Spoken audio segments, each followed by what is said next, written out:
Right, welcome to Black Space UK. My name's Chris. This is officially my first video, and today we're going to be diving into colorism and how it impacts Black boys and men.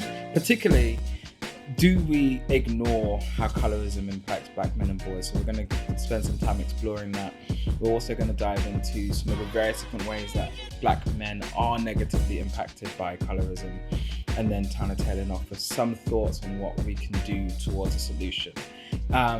So as this is my first video, please do let me know your thoughts, your comments, format, how you like it, what you don't like, and yeah, let's dive straight into this. So I'm going to do this by a presentation format because it's probably the style I'm most comfortable with, and because there's quite a lot of information in this, so I don't want to be I don't want to lose place or make things difficult for those who are watching. Let's dive straight in. Right, so quick definition of colorism. Right, colorism is the allocation of privilege and disadvantage according to the lightness or darkness of one's skin tone. In practice, what that tends to look like is that the lighter someone's skin tone tends to be, the more advantage they have over a darker skin tone person. They can still be overall disadvantaged. So for example, a dark-skinned Black person versus a light-skinned Black person, both will experience racism. The difference being that the darker-skinned Black person will experience harsher forms of the same sorts of experiences, right? And so for us in this conversation and what we're looking at, we're using this as the basis of how we discuss colorism, that it's effectively a sliding scale of experience. It is something that many would consider separate to racism, in that many would argue even if you erase racism, colorism would still remain, because it is something that can exist within various different types of culture, and it is a global phenomenon. So if you go to South Asia, you'll see colorism. If you go to the Far East, you'll see colorism. If you go to Africa, you'll see colorism, and so forth. So we often talk about colorism in relation to Black men from the perspective of them being perpetrators, but how well do we acknowledge the kind of burdens or the pains that they may experience at the hands of being on the receiving end of colorism? As a dark-skinned brother myself, I'm quite very familiar with how colorism can negatively impact your sense of self-esteem, your sense of desirability in the world, your sense of assertiveness, and how well you're able to do that. And so we're going to spend a bit of time diving into some of those thoughts, and I thought it would be a good place to start with some quotes. So we host on a regular basis these Black spaces, which are effectively Black men only spaces where you can come together, have honest conversation. It's effectively safe space for Black guys. So I'll read out these two quotes from two separate brothers when we did a session centering on colorism. We've done a few now. As a darker skinned Black boy turned man who experienced for years being harassed and mocked because of my darker complexion, I felt I had to be better than my light-skinned counterparts. To be exact, not just compete with them, but to dominate them. People perceived us darker-skinned Black boys and men as more masculine, and that was a hell of a toxic expectation to place on a man, let alone a young boy. So what he's really talking to here, and we expanded it in the conversation, is that these hyper-masculine ideas were placed on him as a young boy, and he felt like he had to perform to those hyper-masculine ideas. So being able to dominate people in sports, because he was a sports guy, as well as physically in terms of fights, as well as with women in terms of that kind of, all those kind of ideals that are thrown around about what masculinity looks like. And Black men in general, regardless of skin tone, suffer from a hyper form of masculinity that's projected onto us. And so sometimes when it comes to those stereotypes, we feel a need to perform the role that's projected onto us. And so he's talking about how he felt the need to compete with his lighter skinned counterparts and act the role of that hyper masculinity that was forced upon him. Another brother says, I remember consistently being called horrible names such as Blick, Darky, Midnight, jokes about how only my teeth were visible in the dark, the rejection from girls because I was too dark seemed particularly insensitive. It is only now in this conversation at 30-something, I'm realizing those experiences were in fact colorism at play. So one of the things that came out from a number of our small group sessions was that a number of brothers didn't recognize certain types of discrimination and certain types of behavior as experiences of colorism. They kind of took it as by the by experiences growing up. They didn't really define it, to be honest. But through the conversation and through hearing other brothers' experiences and the kind of open dialogue, they began to recognize actually they had been on the harsh end of a number of colorist experiences, both within their families, both within schools, when they went on to like higher learning or further education, or in the workplace, or in the dating sphere, or in the employment sphere. We began to piece together their experiences and to begin to recognize actually who have experienced various different forms of colorism. So, if Black men do experience colorism, why are we ignoring it? Why is it not part of the central discussion? So it's a quote here from Dr. Tommy Curry, and I've taken it, I've slightly amended it, but what he says is the assumption of their predatory nature, talking about Black boys and men, or the presumed threats that Black male pose to women generally in society, nullifies the ability of clinicians, theorists, and social workers to see the actual suffering of Black boys as victims. He was talking about, in particular, in terms of sexual violence, but I think this way of thinking we can scope out beyond just sexual violence into various different forms of violence and harm, because we do tend to view Black boys and men through a lens of the perpetrator or the threat, and rarely acknowledge them as the victim, withholding the instances of severe brutality like murder. And so that's one of the reasons, is that we have this idea of the Black man and the Black boy as the perpetrator, not the victim. So we'll bash through some of these. A couple reasons why it's ignored. There is assumptions that Black men are a benefit from colorism. So people will often talk about how, because of these hyper masculine ideals that are forced upon darker skinned Black men and boys, that they benefit in the dating and desirability economy. There is a fetishization that comes from colorism when it comes to Black men, and they link that to a benefit. And just to be clear, that is not a benefit. Being fetishized is not a benefit, and having darker skin hypes up those fetishized ideas, and so equating that to a benefit is an immediate no. Oftentimes the discussion centers on desirability, dating, and media representation. So I think the common theme with these three things is that these are areas where you might hear someone explicitly say that they prefer a lighter skinned candidate, whether that's in desirability politics, dating, or media representation.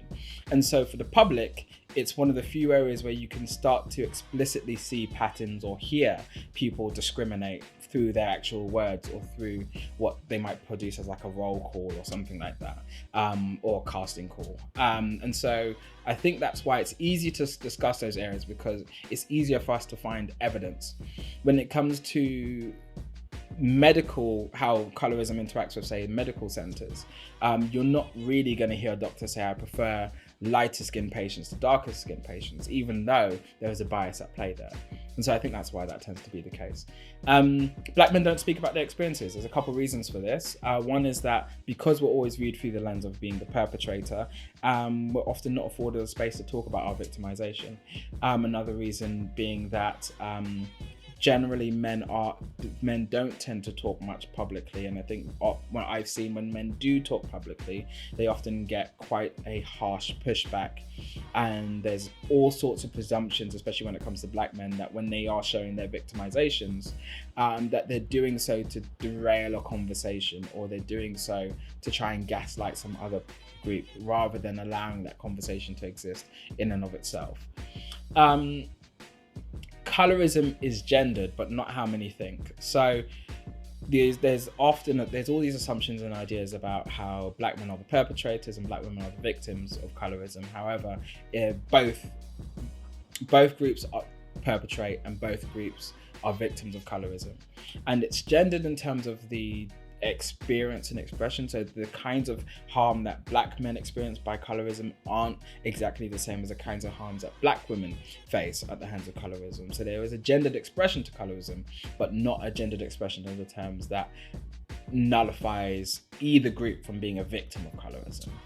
And then finally, who's actually asking these questions? Who's actually taking the time to really deep dive into Black men's experiences of colorism, who's actually affording the space to Black men to really hear their voices and allow them to explore their own ideas in terms of how they've been touched and impacted by colorism without immediately jumping to negative presumptions. And so I think that's another reason why it's often ignored. Cool. The part that most people may have been waiting for, let's dive right into the data. What does the data say, or what has some research pointed towards in terms of the impacts of colorism on Black boys and men? First one, self-esteem and self-worth. And so I think this is a good one to start with because it's so central. So darker skinned Black boys and men experience disadvantage when it comes to the impacts on their self-esteem, their subjective well-being, and their general perception of self. And so generally when it comes to how they rate themselves in terms of abilities, in terms of their competency, in terms of their attractiveness, and a whole bunch of other things, they rate themselves lower. So they have a lower sense of self-worth, generally speaking. And that is, I think, the accumulative result of a bunch of the other points that we're going to come on to, and some others. But what we are seeing is that because of these negative perceptions of dark-skinned individuals, particularly dark-skinned Black boys and men, they feel the brunt of that on their self-esteem. Health outcomes. So there's been a couple studies that really bear this out that I came across, whereby they did studies comparatively demonstrating that if you are a darker skinned Black boy or man entering into a hospital for particular kinds of conditions, if you're darker skin, you'll have worse outcomes in terms of, you'll be less likely to recover, you'll receive, your level of care won't be as good as a lighter skinned individual. We've seen this bore out in a whole bunch of different ways, but one study I found particularly interesting is where they looked at genetic pairings. So they had the same sort of underlying condition, but genetically they were similar, so they were twins, but one was darker skin and one was lighter skin. And they looked at how their experiences in the hospital and their health outcomes tracked, and they found that discrimination was found across the dark skin twins consistently. And so the impacted areas that we see this is in terms of what support is offered to them in the medical space, how heard they are when they do raise complaints, when they are talking about pains, when they are talking about negative experiences, the amount of attention that is given to them, and then general discrimination in terms of the priority given to them and how they may be treated in terms of the internal triaging processes and all those kind of things. Next one, educational achievement. Dark-skinned Black boys and men tend to receive lower grades on average, and this difference remains when you put in various different controls. And so what that then leads to, of course, is less life chances. Education is very much linked to, on average, to a bunch of positive outcomes in terms of employment, in terms of being able to settle down and set up your life in a safe way. And so when you start discriminating on children in the education field, and that then impacting their grades, you then start to rob them generally from their ability to build their life how they would like. And so again, impacted areas, career prospects, social mobility, their earning potential, of course, self-esteem, and their access to further education. Punishment in schools. This is one that is probably attached to something that people are more aware of in terms of how colorism impacts darker skinned Black boys and men. Dark skinned children are more likely to be suspended and more likely to be excluded from schools than lighter skinned Black children. So, and this is particularly true for boys and men, because boys, generally speaking, are far more likely to be suspended and excluded from schools than girls in general. And so one part is this idea that Black boys the darker a Black boy is, the more likely they are to be perceived as a threat. So any sorts of behaviors that might be seen as cheeky, rather than being seen as cheeky or funny or childish, they're now being perceived as threatening or menacing. The language to describe their behavior changes because they're now being perceived through that racially colorist lens. And then also this attaches to how their life outcomes may play out, because if you are harshly treated in schools, if you are excluded from schools, then you have a higher likelihood of things like entering into a criminal life because you have low job opportunities, and then also you've been criminalized from this very young age, and so there's a way that can internalize. And then there's higher risks of being victimized in a whole bunch of ways once you're excluded from the school system. And so again, a whole host of negative risks associated with how colorism filters through the school system. Again, some of the impacted areas: reinforcing negative stereotypes, encouraging a view of self that is criminalized, and then the risk of exclusion, which includes things like entering crime, lower self-esteem, lower job opportunities, and so forth. One that people are probably more aware of, probably more conscious of: the criminal justice system. Dark-skinned boys and men are more likely to face longer sentences. This is probably something that this is probably the least surprising for most people, and probably the one that's more socially known. And this also includes if you have more Afrocentric features, so more traditionally African features, you would also face harsher sentences. So studies have also shown that because of the darker skin, Black boys and men are perceived to be more criminal in nature, making them more likely to also be wrongly accused. And so overall, what we're looking at here is that the darker your skin, the more criminal people think that you are. And based on that, you are afforded less allowances when it comes to the complexity of who you are as a human being. So you are viewed through the lens of as a criminal, not through a person who may be going through a particularly rough patch, or going through through reliving some forms of trauma. You are viewed as a criminal acting out of your criminal nature because that's who you fundamentally are as a dark-skinned Black boy or as a dark-skinned Black man. Threat perception, attached to the criminal justice point, but slightly different. So threat perception is when people perceive you to be a threat, and so we all have we all operate and have a sense of threat perception. It's essential to us as humans. But what we see and what studies have shown is that when it comes to darker skinned Black boys and men, they are more likely to perceive as a threat than lighter skinned Black boys and men. And so what that means is that, the lady walking down the street, she sees a lighter skinned Black man versus a darker skinned Black man. She's more likely to perceive the darker skinned Black man as a threat than the lighter skin. Likewise, when it comes to the shopping world, the security guard's more likely to follow the darker skinned brother. When it comes to the education field, the darker skinned Black boy is more likely to be perceived as threatening within the class, and so any form of disobedience is amped up in the teacher's mind. When it comes to the employment field, similarly, assertiveness, and this is true for school, assertiveness is more likely to be perceived as threatening behavior, aggressive behavior.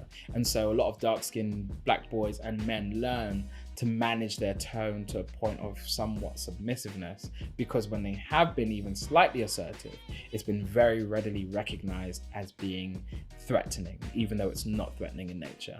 Again, those negative stereotypes playing out in a way that lowers an individual's self-esteem and puts a cap on their ability to really voice themselves and own their own voice, as well as the daily experiences of people perceiving you a threat and feeling that within yourself.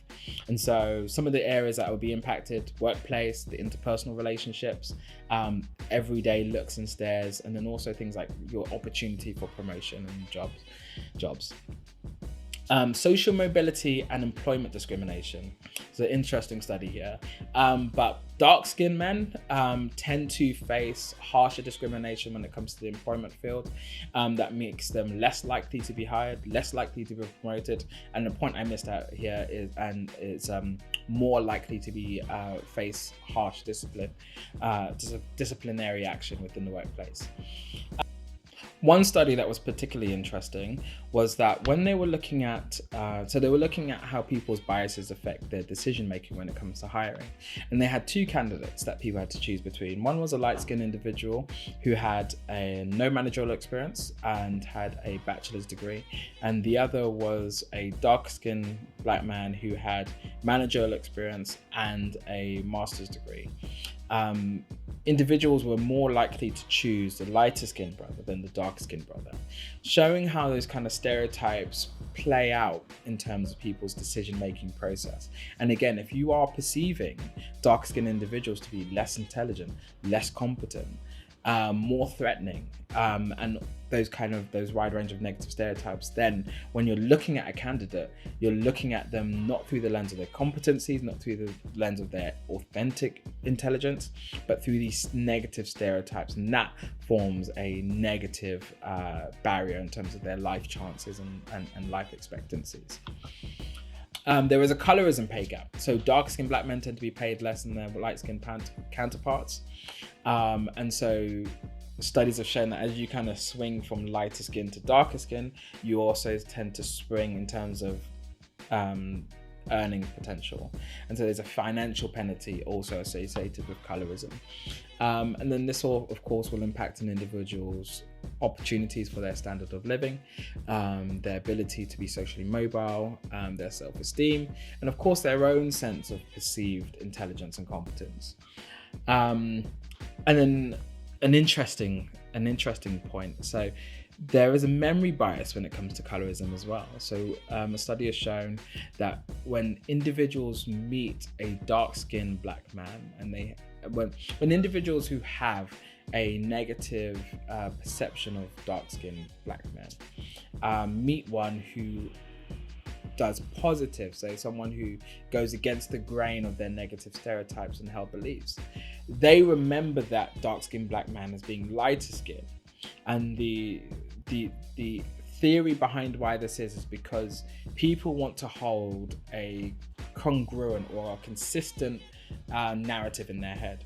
And so to keep that narrative consistent, in our memory, we are likely to lighten the individual's skin so that we can maintain that negative bias against dark-skinned black men. So again, this is really something that reinforces negative stereotypes. It is an interesting bit of psychology more than anything.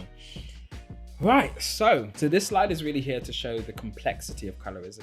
Oftentimes we go by these simplified ideas that colorism is quite a simple matter, but when you actually flesh it out, you see a range, and these are just the ones that I could think of, you see a range of impacts as well as factors that filter into how colorism is played out, as well as how colorism impacts individuals. And so income, for example, the more someone earns, the more likely they are to hold colorist views, and so that's probably counter to what most people would expect. And then there's a whole bunch of others which I won't go into in depth, but I'd be keen to get your views on if there's anything in that list that really stands out to you. So what can be done? You know, it's a bunch of negatives, it's a bunch of this is a hard fight ahead. What can we do? So there's some light touch things and there's some more strategic things. So the light touch things, as I see it, I think black boys and men need to talk. We need to talk. I understand the pushback. I've been on the receiving end of the pushback a hell of a lot, but we have to talk about our experiences. We have to make it known our own experiences of victimization by colorism. And I think a particularly important part of this, not just for our own healing, though I think that's important reason enough, is also for the next generation and the next generation of black boys. I think it's important for them to know that when they are going through these colorist experiences, that they are part of a wider picture. It's not unique to them. It's not so isolating to them, because that feeling is, and if you've experienced being on the receiving end of colorism, can be extraordinarily isolating. And so letting that public narrative be known can let them know that actually they're part of a wider group of dark-skinned black men who have gone through this and hopefully overcome it, as well as being able to see more and more dark-skinned black men challenging these colorist ideas and actually putting ourselves out there in terms of being the fight against it, right? So the other side of that coin is for non-black men to let black men talk, let brothers talk, let people talk about their victimizations. Don't assume that they're doing something pathological or trying to gaslight anyone. And these things are often thrown back in black men's faces when they do actually vocalize their victimizations. Let them talk, afford them this space. You don't even have to promote their content or anything like that. Just don't get in the way of them having those healthy dialogues. Again, if you do want to go the step beyond that, then share the things that people put out that are related to colorism and Black men, and allow people to be educated and to change the narrative, which leads neatly on to the next point: culture education. In India, they have a great example of this, where they have a campaign, which is now a global campaign, called Dark Skin is Beautiful. And it's all about promoting and educating ideas around colorism and trying to dismantle some of these toxic ideas that cause real harm. And so I think similarly, I'm seeing same sorts of things happening in the Black community. And I think one of the next steps for us is starting to adapt that to be inclusive of the Black male's victimization by colorism. Research and clarity. So research is really important so that we can have clarity on the impacts, and as well as what interventions are helpful and will make a difference. We want to be able to understand how colorism impacts accurately. This is particularly true for us in the UK, where we don't have a lot of research. So there's 9 points. Most of that is backed by US research. So we don't know if colorism plays out slightly different here in the UK. I suspect not, but for us to have like a real accurate, clear picture, we need to have that research. Finally, have grace for yourself and for others. Be kind to yourself. If it's taken you a long time to come to terms with the fact that you've experienced it, or you've perpetrated colorism, be kind to yourself in that process. Allow yourself to have the time to heal and to think differently about yourself, or to think differently about dark-skinned people. I think we're all part of a culture that's marinated in these colorist ideas. And so we all have a part to play in kind of moving forward from this. And fundamentally, that starts with ourselves. Finally, a positive consideration. So some of you will be familiar with the doll test. So the doll test is where they ask children to rate dolls, and they usually be like a white doll and a black doll, and they'll be rating these dolls in terms of attractiveness, in terms of intelligence, morals, in terms of which one's the good and the bad one. And typically what we find is that the children will rate the white doll positively and the black doll negatively. Now, when it comes to colorism, and when they did the same sorts of things with multiple skin tones, that effectively, the sliding scale we've been talking about, that's what tends to play out. However, they did a study where they intervened for the kids. So they showed the kids a story where there was a hero, but the hero was a dark-skinned individual, was a dark-skinned kid. And so after the story, they tested these kids. And what they found is that when they did that, these kids were more likely to hold views that were equal across the base. So they looked at the dark-skinned doll more favorably by seeing that positive representation. And I think that's just an example that can show that we can look at interventions which can make a difference, and there is hope at the end of this. It's not just a case of us being in the position of being so trapped by these circumstances that there is no way out. And so that concludes my thoughts on colorism, some of the impacts and some of the things I think we can do. I'd be really keen to hear your thoughts. I'd be really keen to hear your comments if there's things and impacts that I've left out that you think that should be included. But likewise, if there's areas that you think I'm incorrect, I'd love to open the dialogue. I think it is a space that we don't talk enough, and I'm very welcoming of that. So please let your comments below. Also, it's my first video, so feel free to give me your comments in terms of the format. If you liked it, didn't like it, I'm open on all sides on that front. And please do like and share if you like this content, if you thought it was helpful. I mean, I'm going to do a follow-up video on colorism.